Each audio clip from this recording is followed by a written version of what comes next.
말씀은 신약성경 로마서 1장 16절에서 17절이 되겠습니다.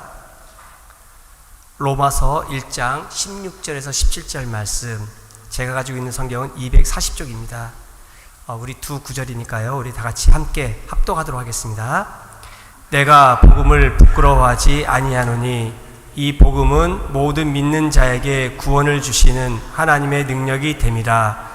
먼저는 유대인에게요 그리고 헬라인에게로다. 복음에는 하나님의 의가 나타나서 믿음으로 믿음에 이르게 하나니 기록된 바 오직 의인은 믿음으로 말미암아 살리라 함과 같으니라. 아멘.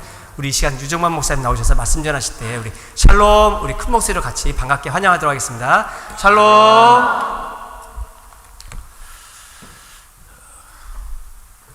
6.25 전쟁이 나섰잖아요. 인민군이 파륙지세로 밀고 내려왔어요. 그리고 부산하고 대구만 남았습니다. 낙동강을 방어선으로 삼아가지고 그 외관 더부동 전투, 유명한 전투가 있잖아요. 그래서 이제 유엔군이 참전하고 메가드 장군이 인천 상륙 작전을 했어요. 이제 다시 또 밀고 올라가는 거예요. 그리고 국군과 유엔군이 압록강까지 가가지고 수통에 물을 담았다 그래요. 그런데 이제 인민군이 또 인해 전술로 또 밀고 내려오는 거예요. 그래 또 뒤로 밀렸어요. 그게 일사후퇴. 자, 일사후퇴 때에 교통이 어디 있어요? 그 주위 속에 부녀자와 어린아이들과 노인들, 또 이 농사짓는 백성들이 어떻게 탈출해요? 그래서 미군에서 LSD라고 하는 큰 배를 이제 원산 앞바다에 띄워놓고 그 배로 실어서 이제 남쪽으로 내려오는 거예요. 그게 유명한 흥남 철수 작전이에요. 우리 장로님 한번 그 피난 오신 이야기를 들으니까 그 LSD 비가 큰데 접안할 수가 없어요. 그래서 적은 보드를 타고 와가지고 이제 배에 올라가는데 사람은 많고 하니까 배에다 옆에 이제 그물을 이렇게 내려놓고 그물을 타고 올라오는 거예요. 떨어져도요 누가 구하러 가지도 못했답니다. 그 추운 바다에 빠져서 그래요. 자, 이 흥남 철수 작전 할 때에 LSD 배를 타고 이제 거제도로 내려온 사람 가운데 임길순이라고 하는 분이 있었어요. 그리고 이제 서울이 수복됐다 하는 이야기를 듣고 진해로 와서 역시 서울로 가야 되겠다. 그리고 부산을 와서 기차를 탔어요. 기차를 타고 오르는데 여러분 그때 우리나라 기차라고 하는 게 얼마나 열악했어요. 부산에서 서울까지 올라가면 하루 종일 가야 되잖아요. 근데 이놈의 기차가 대전 좀 왔는데 그만 고장이 나서 더 이상 못 가는 거예요. 서울 가려고 하는 사람이 임길순 가족이 대전에 내렸어요. 춥고 먹을 것도 없고 어떻게 할까? 그 식구들 다 데리고. 그래서 소문을 들으니까 대전 대흥동 성당에서 피난민들을 위해서 구호품을 나누어 준단다. 그리고 소문을 듣고 거기 갔어요. 그런데 밀가루를 나누어 주는데 이 집은 보니까 식구가 많다 해가지고 밀가루 한 포대를 주는 거예요. 밀가루 한 포대를 받아가지고 우선 배가 고프니 수제비를 해서 만들어 먹었어요. 그때 말이 수제비지 멸치가 있어요. 다시 할 게 있어요. 그 맹물에 그냥 반죽해서 끓여 먹은 거예요. 그 밀가루 수제비로 이제 배를 채우고 남은 밀가루를 어떻게 할까? 요걸 이제 찐빵을 만든 거예요. 찐빵에 무슨 우유가 있어요, 뭐가 있어요. 그래 합성이당 찐빵을 만들어 가지고 대전역에 가서 팔았어요. 금방 팔리는 거야. 다 배고픈 사람들만 있으니까. 그런데 밀가루 이제 2포를 사가지고 또 찐빵을 만들어 팔았어요. 2포가 5포가 됐어요. 장사가 너무너무 잘 된 거야. 10포를 또 팔고. 그래 이제 보루박스 종이에다가 빵집 이름을 하나 되겠다. 거룩한 마음이라 성심이라 하는 이름을 써가지고 그 빵을 팔았어요. 대전의 성심당이 그렇게 시작된 거예요. 전국에서 개인 빵집으로 가장 큰 데가 군산의 이성당하고 대전의 성심당이랍니다. 내가 빵집 선전하려고 이야기하는 게 아니고, 자, 이게 파리바게트나 뚜레쥬르 대기업의 프랜차이즈를 넘어가지고 개인 빵집으로 최고합니다. 연 매출이 한 1,500억 정도, 순수익이 한 350억 정도. 근데 이분이 처음에 빵을 만들 때부터 한 10개 정도는 떼가지고 돈이 없어서 빵을 못 사온 사람들이 그저 나누어 준 거예요. 이걸 지금도 하고 있답니다. 1년에 한 10억 정도의 빵은 나누어 주고, 이런 빵은 이제 쉬상하니까 해 떨어지기 전에 다 안 팔리면 그건 그 다음에 2월이 안 돼요. 그럼 또 그거 다 나누어 주고 합니다. 자, 제가 말씀드리고 싶은 건 뭐냐, 이 성심당이라는 뭐 가보지는 않았습니다. 빵은 먹어봤지만은 역경이, 배고픈 것이, 추위가, 극한 가난이 이들로 하여금 일어나게 했다는 거예요. 그 제가 통계를 보니까 재작년 영업이익 순수익이 320억 정도 돼요. 파리바게뜨가 199억밖에 안 돼요, 순수익. 그럼 뭐 대리점에 화랑 인력비가 많이 나간다 그렇겠죠. 하루에 성심당을 찾는 인원이 17,000명 정도 된답니다. 그럼 엄청 숭한 빵집이잖아요. 하는 기업이죠. 자, 이걸 딤플 효과라 그렇게 말을 해요. 이 딤플이라고 하는 말은 이제 얼굴 보조개라는 말도 되지만은, 이런 골프공을 보면 탁구공은 그게 맨질맨질한데 골프공은 도돌도돌 하잖아요. 그걸 이제 딤플이라 그래요. 이 날아갈 때 공기의 저항을 받아가지고 공 표면에 따라서 좀 더 멀리 흐르게 하는 효과를 갖기 위해서 골프공은 볼록볼록하게 다 만드는 거예요. 집에 가서 한번 만져봐요. 다 도돌도돌하게 되어 있잖아요. 그걸 딤플이라고 해요. 건강한 사람도 이렇게 하지만은, 그러나 나는 건강 자신이 있어서 하는 사람들이 한순간에 무너질 수가 있어요. 그냥 골골 하는 사람들이 맨날 병원 다니고 약 타먹고 하다 보면 더 오래 산다는 거예요. 이거 딤플 효과라 그래요. 자, 우리 인간의 것도 그렇습니다. 환경이 좋지 않지만, 배움이 없고 지혜가 없지만 이것이 교훈이 되어서 또 열심히 노력했어요. 덕망 있는 사람이 되고, 또 자신의 약점을 오히려 자기 발전의 기회로 삼아서 올라가는 경우가 있어요. 고난이 자기 발전의 계기가 된다는 거예요. 그래서 눈물이 약이 되고, 고난이 오히려 내게 유익하게 되고, 그렇게 멋지게 사는 사람들이 있어요. 내가 배움의 기회를 놓쳤기 때문에 한층 더 분발하고 노력해서 많이 배우고 좋은 환경에서 생활하는 사람보다 더 훌륭하게 된 사람들이 많이 있어요. 여러분, 발명의 왕 에디슨은 국민학교도 졸업 못했다 그러잖아요. 에디슨도 그렇고, 링컨 대통령도 정규 교육을 별로 받아보지 못했어요. 그런데 이 딤플 때문에 오히려 더 자기를 개발하고 발전시켰어요. 여러분, 성경에 나오는 믿음의 사람들 보면 다 딤플이 있었어요. 모세도 그렇고, 다윗도 그렇고, 요셉도 그렇고, 다니엘도 그렇고, 욥도 그렇고, 이게 디딤돌로 삼아서 노력하고 믿음의 큰 경우가 되었어요. 모세의 경우 보십시오. 나일강에 버려졌어요. 내가 낳은 자식, 다음 주에 이제 어린이 주일이고, 그 다음 이제 부모님 주일인데, 내가 낳은 자식을 내 손으로 키우지 못하고 버려야 했던 그 기구한 운명 속에서 이 모세가 태어났어. 근데 나일강에서 건짐을 받아서 왕궁에서 살게 합니다.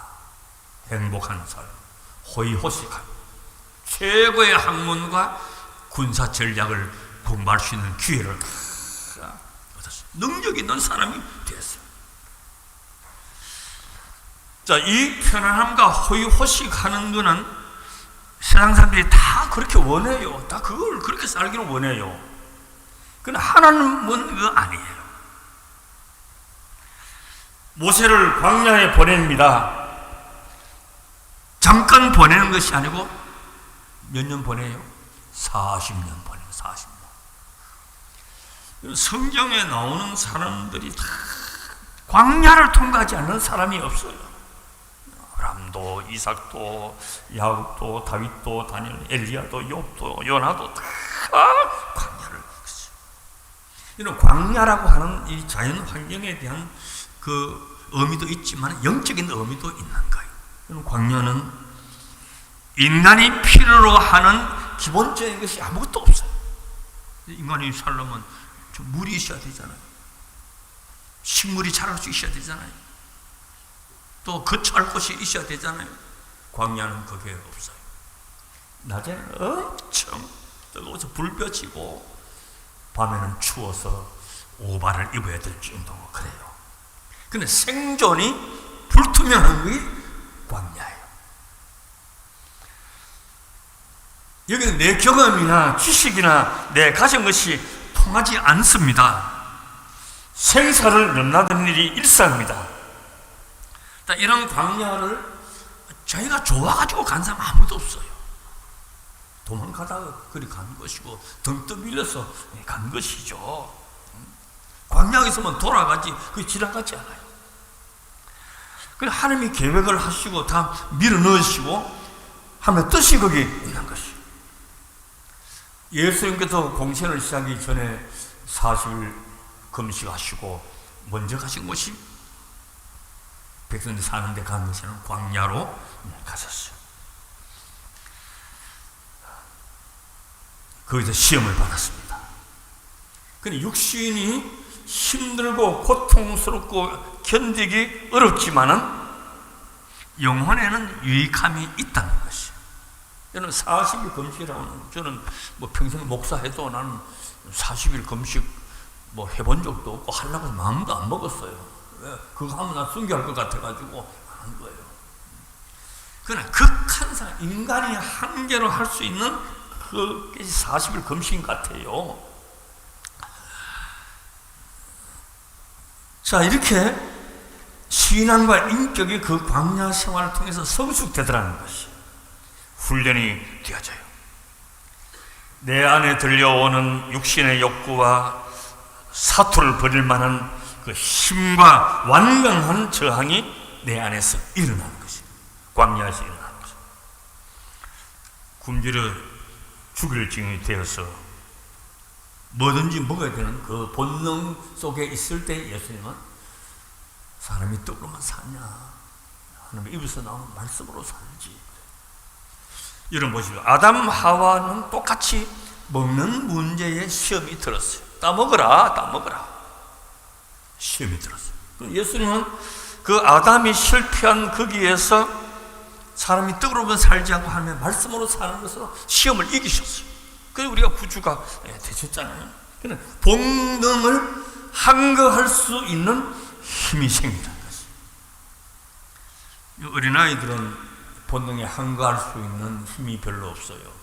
그 사탕 먹고 싶으면 그냥 막 때를 쓰러 울고 먹고 싶어 하죠. 그럼 우리 어른들도 먹고 싶지만은 여기 어떤 도덕적인 문제, 신앙적인 문제, 윤리적인 문제가 있을 때는 먹고 싶어도 안 먹는 거예요. 그 거부할 수 있어요. 근데 성숙한 신앙인 고급의 인격을 갖춘 사람일수록 이 본능에 항거할 수 있는 힘이 막강해야 되는 것이에요. 이런 광야는 지리적이고 환경적인 문제라기보다도 상황적이에요. 다 다 푸른 초장에 살기를 원하지 누가 광야를 가겠어. 그러나 여러분들 보십시오. 지금 내가 살고 있는 삶이 갑자기 광야로 바뀔 수도 있어요. 내가 잘 못 살면 그래. 이제 5월달에 가정의 달인데 집이 좁아서 광야처럼 되는 게 아니에요. 사람 마음에 사랑이 없고 갈등이 있고 미움이 있으면 궁궐에 살아도 지옥같이 사는 것이고, 단칸방에 살아도 서로 이해하고 사랑하고 믿음으로 살면 천국같이 사는 것이고, 그러니까 언제나 내 삶이 광야와 같이 바뀔 수가 있다는 거예요. 내가 벗어나도 못 벗어납니다. 이런 모세, 내가 광야 생활을 40년을 하겠다 결심한 게 아니에요. 하나님이 정하시는 것이에요. 요셉도 고생 모르고 색동저고리 입고 아버지 사랑을 독차지하고 온실 안에 연약한 자였지만 순식간에 광야로 나가 떨어집니다. 자원한 건 아니지만 그런 상으로 몰려갔어요.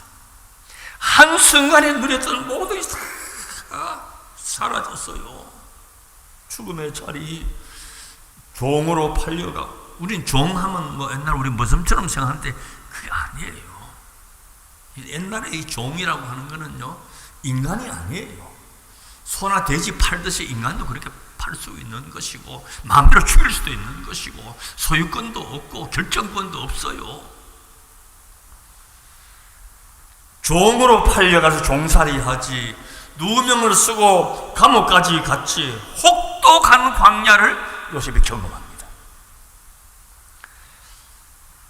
다윗은 광야를 잘 통과했어요. 우리 시편 읽어보면 그 광야 생활의 그 외로움과 고달픔 속에서도 오로지 하나님을 바라는 그 구절거리 내용들이 나오잖아요. 광야를 통과했어요. 그런데 사울왕은 광야가 없었어요.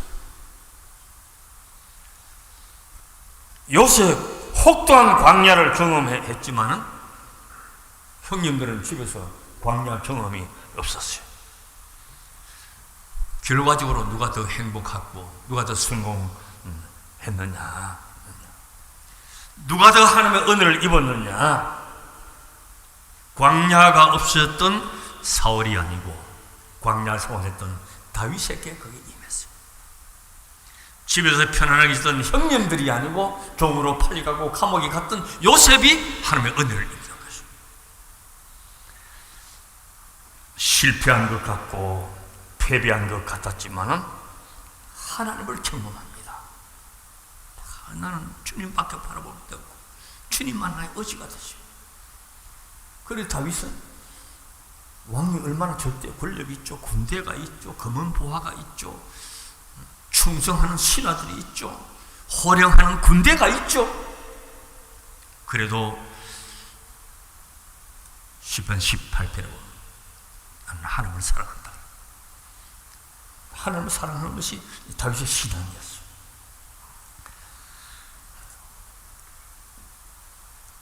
좋은 것만 바라보려고 했지만 이제는 하나님께만 시선을 봅니다. 이런 이 딤플 효과라고 하는 것은 신앙의 세계도 나타나요. 내 약점, 내게 깊이 팬 상처, 내가 원치 않은 환경이 나를 더 단단하게 하고 더 믿음에 굳게 서게 하고 주님께 끌려 나가게 하고. 제가 지난번에 한번 말씀드린 기억이 나는데, 성도들이 언제 기도가 가장 간절하고 목사가 기도할 때 눈물을 안 흘리는 사람이 없을 때가 언제냐? 중환자실에 있습니다. 수술을 앞두고 있을 때. 그때는 막 그냥 눈물이 쏟아지는 거예요. 그때 가족의 소중함을 깨닫는 거예요. 그때 가정의 소중함이 얼마나 중요해요. 그때 교회 가서 예배 드리고 마음대로 봉사할 수 있는 것이 얼마나 소중한가, 그때 깨닫는 것이죠. 일상생활 속에서 향기를 나타내게 되고 덕망 있게 되고 범사에 감사하게 되고 늘 기뻐하게 되고, 그 환난과 그 고통, 질고가 나쁜 것만 있는 것이 아니에요. 세상 사람들이 모르는 그 행복과 성공, 또 무엇이 축복인지 다 알게 된 거예요.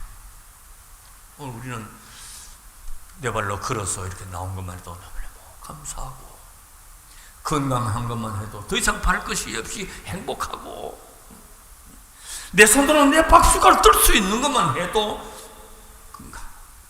우리 선배 목사님 한 분 계시는데 그렇게 정정하고 그렇게 참 황소도 잡을 듯한 그런 분이었는데 지금 요양병원에 누워 계시는데 밥숟가락을 못 떠는 거야. 요양보호사가 떠먹여 줘야 돼. 오늘 오예배 나온 우리 모두는 다 행복한 자고 감사한 자고 은혜를 입은 자인 줄로 믿습니다. 아멘 안 하신 분들은 집에 가서 꼭 하세요.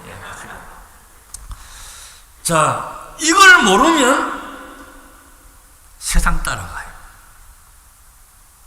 종을 찾습니다. 거기서 행복과 성공을 찾으려고 그럽니다.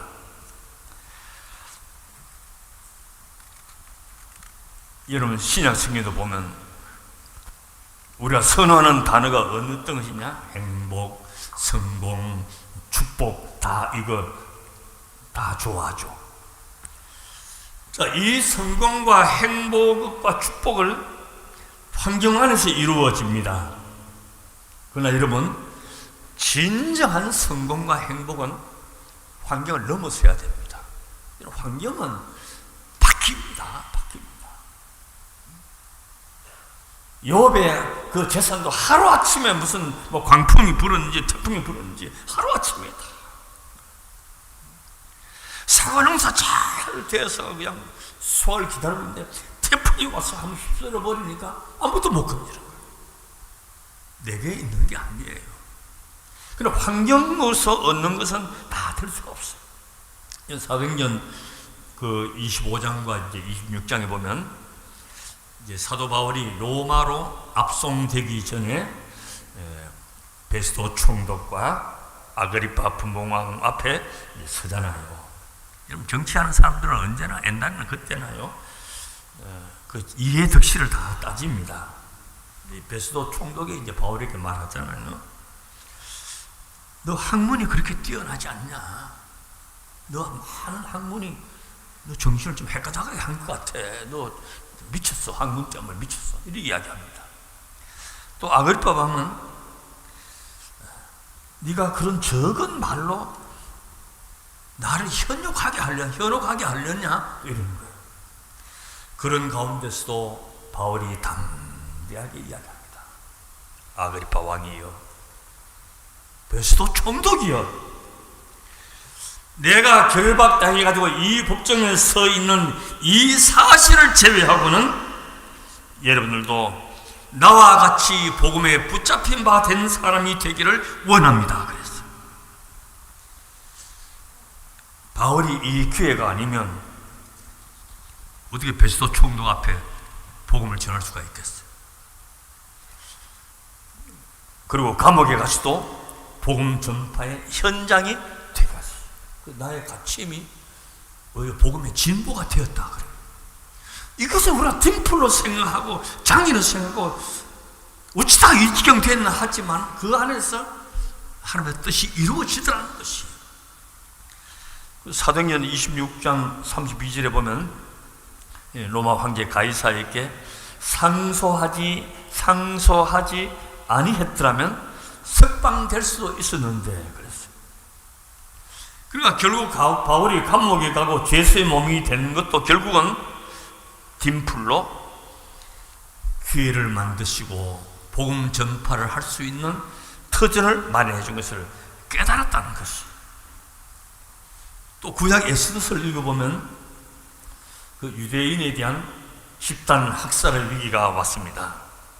모르드게를 교수형 시키려고 장대를 높이 달았는데 하만이 쥐가 그거 막 달려버렸잖아요.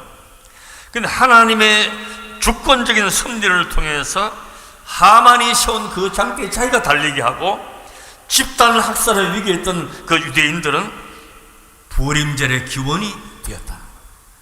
그 위기, 엄청난 위기가 오히려 민족적인 축제의 시간이 되었다는 것이죠. 그러니까 위기를 기회로 만드신 하나님, 시인의 한복판에서 경험하게 된 이 사건이 오히려 자자손손 기억하게 하는 명절이 되었다는 거죠. 인간은 행복하고 성공해도 이후의 삶에서 외부의 자극이 오고 역경이 닥치면 이전의 행복은 사라지고 고통 속에서 허덕이게 됩니다. 그러나 사도 바울은 비록 미친 사람 취급받았지만은 죄의 몸으로 로마에 끌려가서 법정에서 뭐 위축되거나 뭐 낙심하지 않고 나와 같이 되기를 원한다, 그렇게 이야기했어요. 그리고 고난 중에도 구원받은 자의 누리는 행복을 알고 싶다는 것이요. 참된 성도는 어려움이 있어도 인생에 내게 약점이라 할 수 있는 그런 것이 있다 하더라도 거기에 하나님의 거룩하심이 나타나게 되어 있어요. 고린도후서 6장 9절 10절 찾아오지 않지만 제가 읽을 테니까 잘 들어보십시오. 무명한 자 같으나 유명한 자요, 죽은 자 같으나 보라 우리가 살고 살아있고, 징계를 받은 자 같으나 죽임을 당하지 아니하고, 근심하는 자 같으나 항상 기뻐하고, 가난한 자 같으나 많은 사람을 부유하게 하고, 아무것도 없는 자 같으나 모든 것을 가진 자로다. 주님이 우리를 보시는 것, 우리의 가치 판단과 다릅니다. 우리는 무엇을 통해서 세상을 보느냐? 내가 복음을 부끄러워하지 아니한다. 오늘 본문에 그렇잖아. 담대하게 고백하면서 복음과 은혜의 통로로 쓰임받다는 것이, 우리에게도 이 축복이 임하시기를 바랍니다. 그러니까 영적인 사투가 있으면 가슴이 쓰리도록 주님에 대한 열망함이 있어야 됩니다. 나의 가는 길이 어느 방향인지 스스로 늘 점검해야 돼요. 내가 점검 못해요. 말씀 앞에서 기도하는 가운데 점검이 되는 거죠. 복음 안에 구원을 주시는 하나님의 능력, 믿음으로 살아야 하는 성도, 아픔이 있고 실패가 있고 고난에 쓰리선 눈물이 있어도 믿음으로 딛고 일어서서 결국은 하나님께서 우리를 영광되고 복된 자로 이끌어 주시는 것이에요. 그래서 우리가 믿음으로 사는 사람은 약점이 있어도 장점이 돼요. 믿음으로 사는 사람은 어려움이 있어도 연단해서 단련시켜 주시는 것이에요. 믿음으로 사는 사람은 부족함이 있어도 넘치는 축복이 우리에게 임하는 것이에요. 믿음으로 사는 사람은 상처가 있어도 아름다움이 되는 것이에요. 믿음으로 사는 사람들은 가난해도 감사가 넘치는 것이에요. 내게 허물이 있고 죄가 있고 또 상처가 많다 하더라도 그 뒷풀이 오히려 주님 앞에 더 나아가서 은혜를 수용하고 더 강력하게 주님 앞에 나아갈 수 있는 계기가 되는 것이, 요셉이 색동주얼이 있고 아버지 무릎에만 있었다고 한다면 그냥 요셉이에요. 그러나 그는 구름텅이에 빠졌고 종으로 팔려갔고 감옥에도 갔고, 그러나 그 모든 과정이 모세가 나일강에 버려졌고 하필이면 그때 공주가 모욕하러 나왔단 말이죠. 그 궁정에 얼마나 화려하고 아름다운 목욕탕이 많이 있어요. 그 상자를 건져서 울고 있는 그 핏덩이를 보면서 처근히 여기는 마음이 어찌 생겼을 것이냐. 하나님의 구속의 역사가 이루어지는 거예요.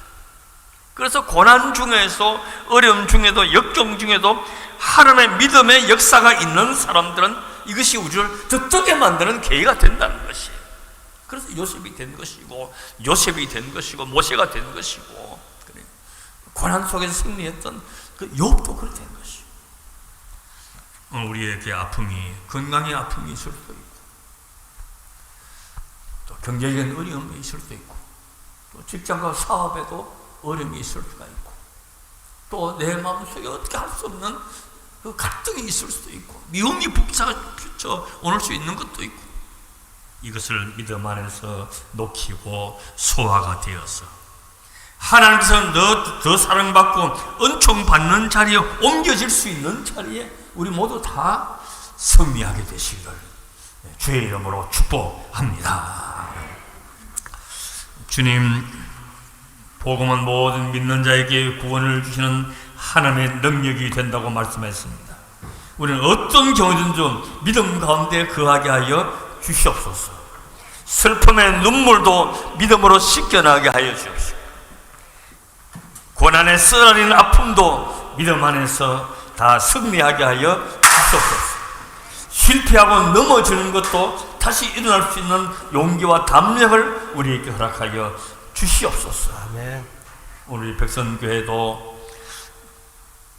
목자 없는 양 같은 이 행편에서도 오히려 주님 앞에 더 가까이 나아가고, 더 간절히 기도하고, 더 성도가 연합하고, 교회 사랑하는 마음이 더 넘쳐서 이 기간이 우리에게는 딤플의 효과를 나타낼 수 있는 기회가 되어서 앞으로 더 복되고 아름다운 교회로 나아갈 수 있는 계기가 되게 하여 주시옵시고, 교회가 얼마나 소중하며 성도가 얼마나 소중하며 장로님들의 역할이 얼마나 막중한가 하는 것을 어린아이부터 어르신의 이르기까지 다 존귀한 자리에 있는 것을 우리가 다 깨달아 알게 하여 주시옵시고, 복음 안에서 구원의 능력을 이룰 수 있는 복된 성도님들과 백선교회가 되게 하여 주시옵소서. 아멘.